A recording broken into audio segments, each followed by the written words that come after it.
In a world where magic shaped the very fabric of existence, two mighty sorcerers rose to power, each bearing their own vision of the world.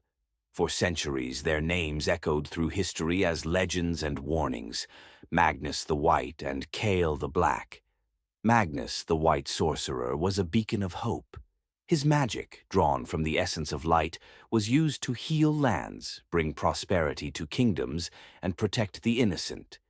He led the Order of Lumina, a fellowship of loyal magi who believed in harmony, justice, and the purity of magic as a force for good. Kale, the Black Sorcerer, was the antithesis of Magnus. His power, derived from the shadows, was both destructive and seductive. To Kale, magic was a tool for dominance, a means to reshape the world into one where the strong ruled over the weak. He commanded the Covenant of Umbra, a gathering of dark spellcasters who thrived on chaos and conquest. Their feud began generations ago, with no one remembering the exact cause. What was clear, however, was that their battles were legendary, shaking the very heavens and earth with every confrontation. Over time, the war between their orders consumed entire kingdoms, leaving the land scarred with the aftermath of their clashes. After decades of stalemates and fleeting victories, whispers spread that Kale was preparing a spell of unimaginable power, a ritual that would plunge the world into eternal darkness.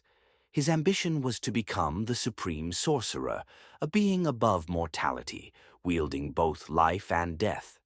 Magnus, unwilling to let Kale's tyranny consume the world, rallied his forces for one final confrontation. The White Sorcerer knew that this battle would determine the fate of their world.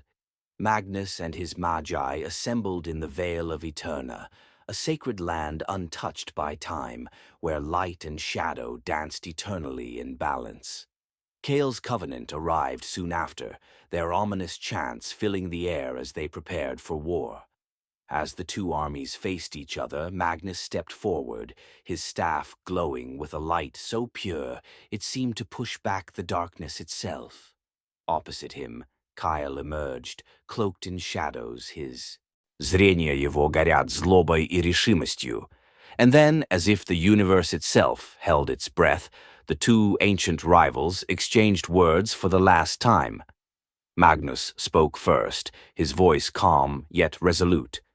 Kyle, how many lives must you destroy before you realize the futility of your quest?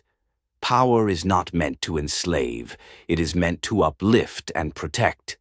Kale smirked, his tone dripping with venomous pride. Protect? Uplift? How naive you are, Magnus. Do you still cling to the childish belief that this world can be saved with kindness? No, this world bows only to power. It doesn't care for your fragile notions of morality. Magnus took a step forward, his staff glowing faintly. You are blinded by your ambition, Kyle. Your path has led only to suffering. This madness must end before it consumes everything. Kyle let out a low, mocking laugh, his voice rising with disdain. Madness? Is that what you call it when someone has the courage to take what they deserve? You cower behind your so-called light, while I wield the strength to shape